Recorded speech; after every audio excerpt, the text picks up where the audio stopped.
Wow guys, it has been a very long time since I made a video.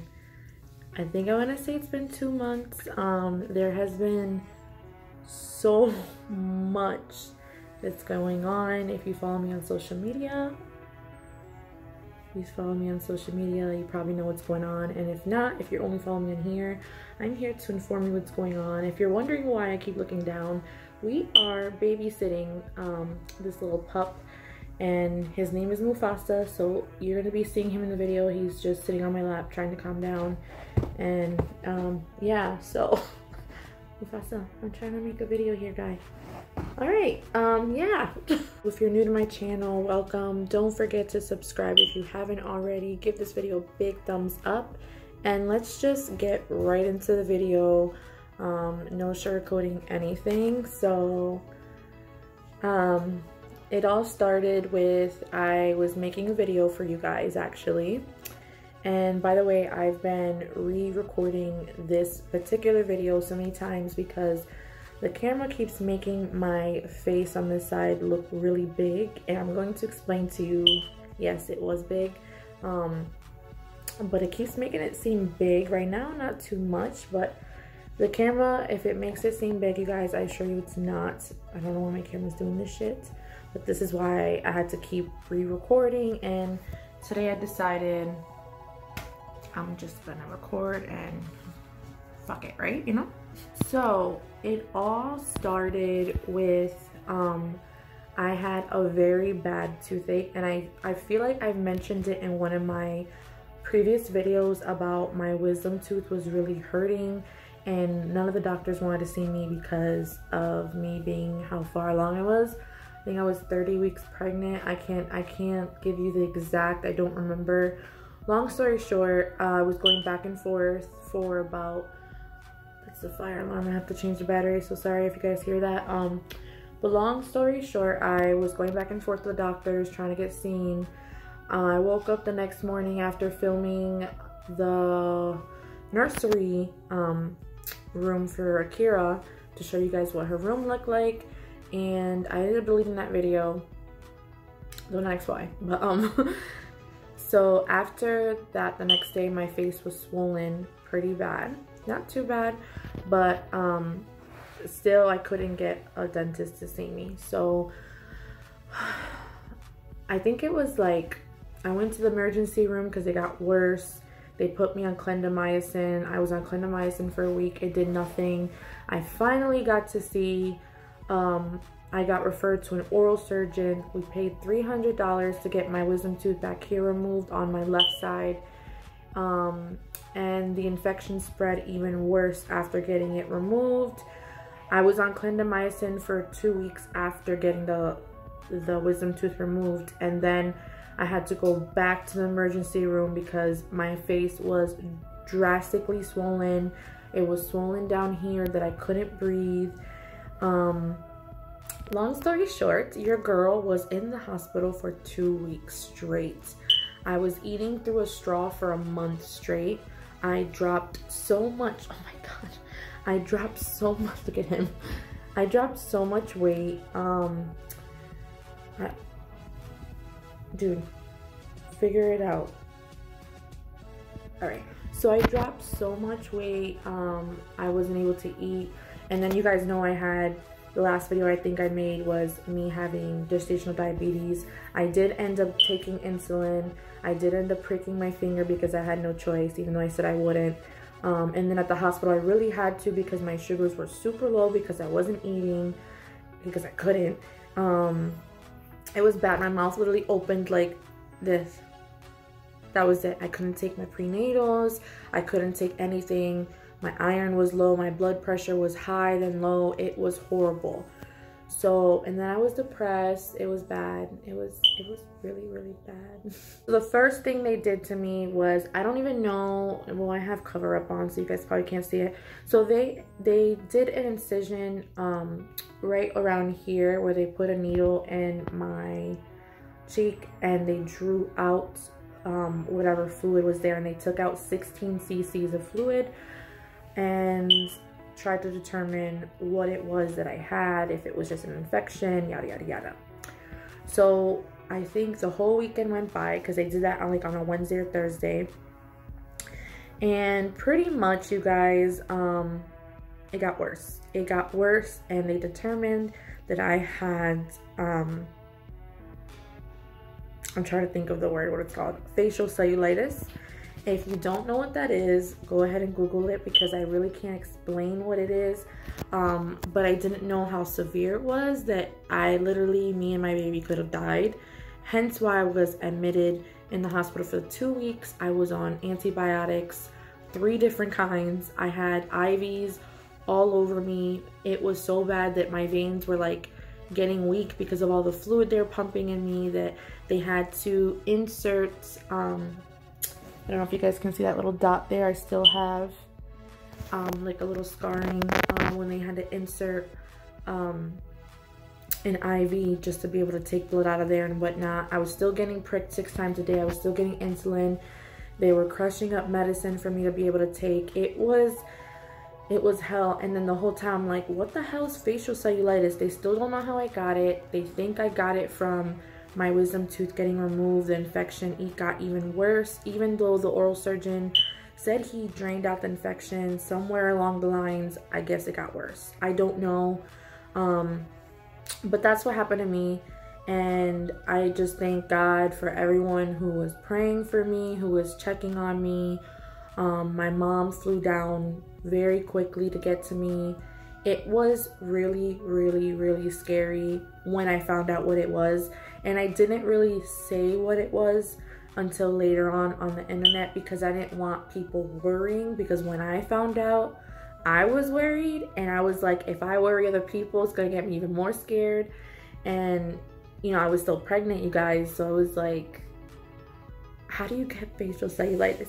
And I know it's crazy, because I've made videos complaining to you guys this entire pregnancy since day 1, with the ear infection, going deaf, almost losing my baby, then the high blood pressure, then the diabetes, then the wisdom tooth. It was like, what more could happen? What more could happen? And it was like this. My body gave out. My body was weak. I was on bed rest.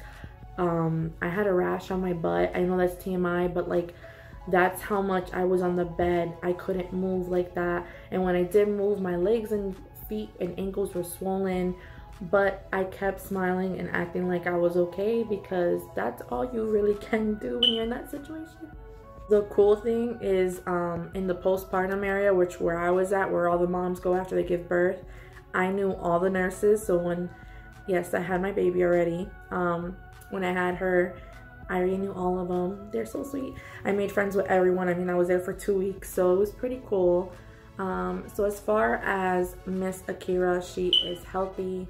She came out 6 pounds 2 ounces, and I want to say it was 19 inches long or 13. I can't remember. Don't, I'm not a bad mom, but I can't remember that part. She came out on August 14th. My due date, my first due date was August 15th, and then my second due date, I guess you guys can say, I made a video on this as well, was August 24th. However, with all the complications going on, 2 weeks after getting discharged from the hospital, I ended up getting admitted in the hospital. They gave me a medicine that they put in, insert down in my private area. It's like this little string with a square, and it's supposed to thin out your walls or whatever. Again, I don't remember. It happened so fast. So I went in on the 13th at 12 o'clock p.m. and active labor didn't start until, what time did active labor start? I think it started around 8 or 7. Don't quote me on that. All I know is in the paper they told me that, because I didn't know that. I thought active labor started when they put that medicine in me. Active labor started when they popped my bag. So I was in active labor for 4 hours, and I pushed within 30 minutes, and I had no rips, no tears, nothing. Thank the Jesus. Thank the Lord's above. I did get epidural, which, I mean, everyone's different, but you guys, epidural is like nothing. I think because I got the implant, that shit hurt. And during the epidural, I was getting 2 contractions back. Like I was getting a contraction back to back, and I had to stay still. And I was concentrating on my breathing so much that I didn't even realize when she did that. Going back to my facial cellulitis, because this is something else that happens to me. That's probably why the pain didn't hurt for the epidural. I did get bedside surgery on my face as well. And I have this little scarring there. It was bigger. They packed it with packing and it drained. It was gross. Yeah, so now I'm gonna have a little scar, but it's okay. So I think between getting the implant on my arm and getting bedside surgery, which I was fully awake for, they put lidocaine, but that shit did not work. Epidural felt like nothing, honestly. I was just whatever. The contractions were intense. I breathed through them. My husband, oh my God, my husband, I love him. He legit got in the shower with all his clothes on to help me get out the shower, because I thought at one point the shower at 4 in the morning would help on my back at the hospital. It did not. It helped drop the baby, but not me.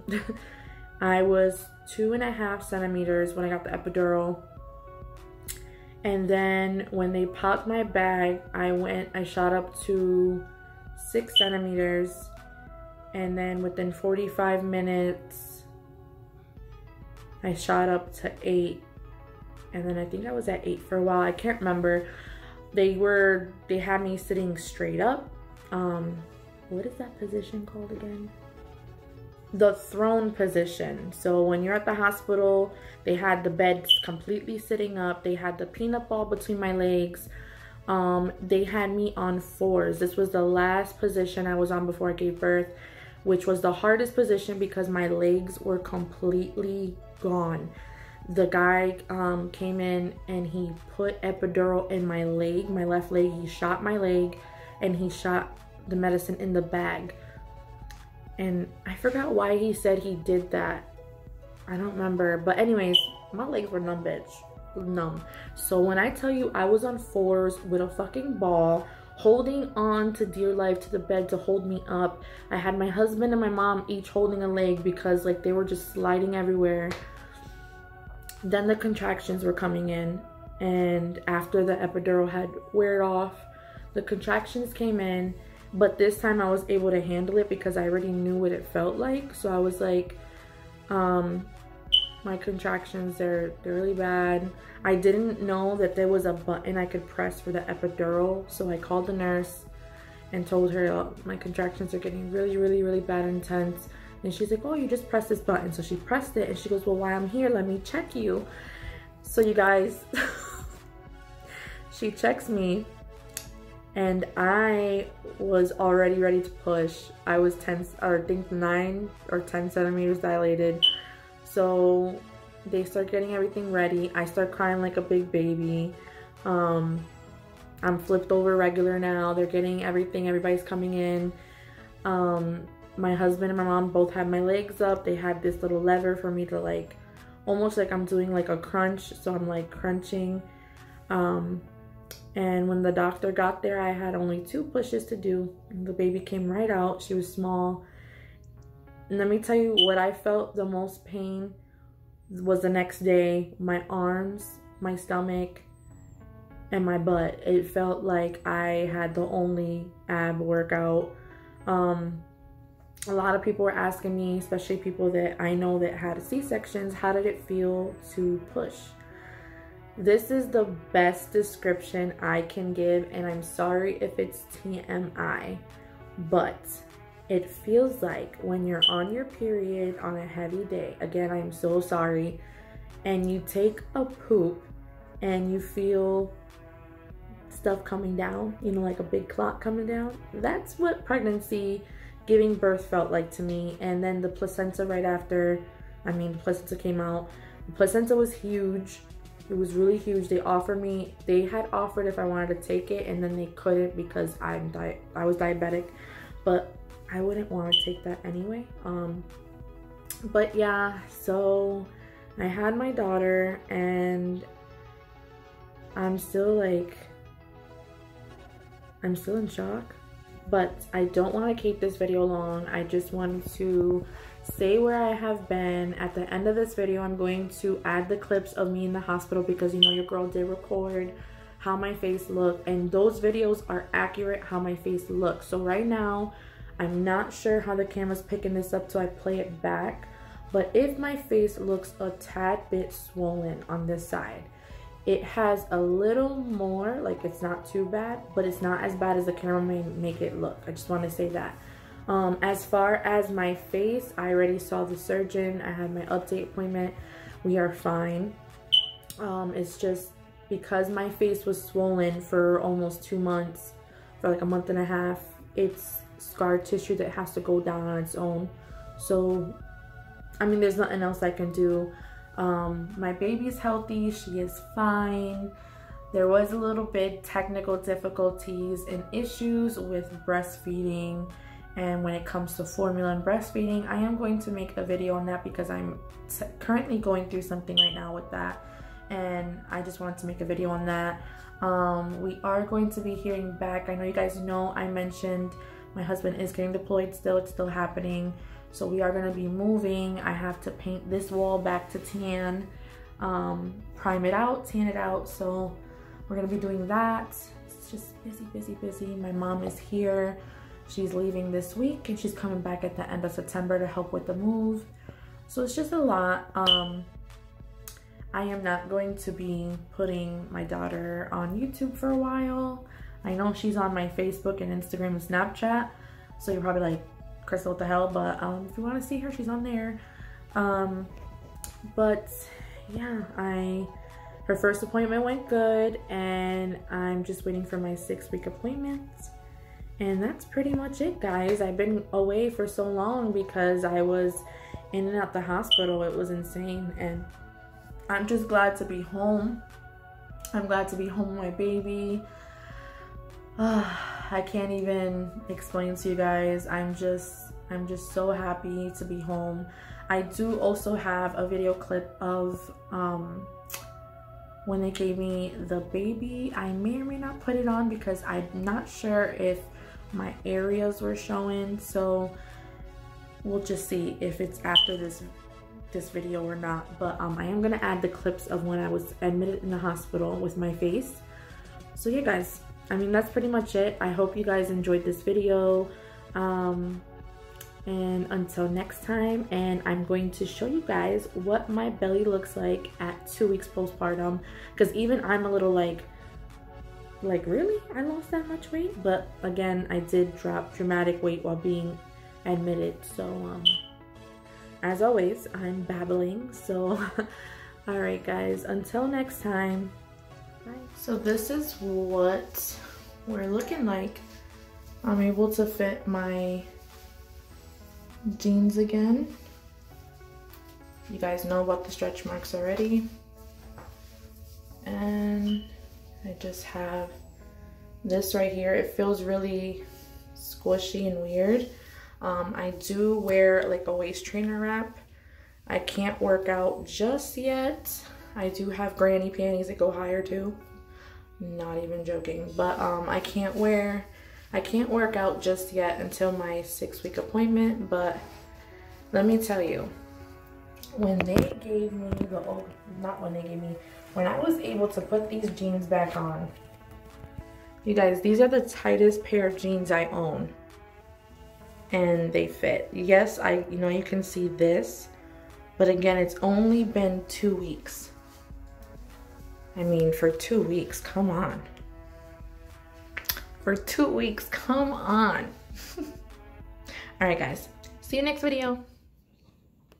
All right, guys. So it is Saturday. I am officially 35 weeks pregnant. And I'm gonna be here past Monday, but the swelling has gone down a little bit. Just not too much, but it's progress. And I'm gonna go visit the chapel today so I can just go pray. I know a lot of my family and friends have been praying, and I thank you all. But yeah.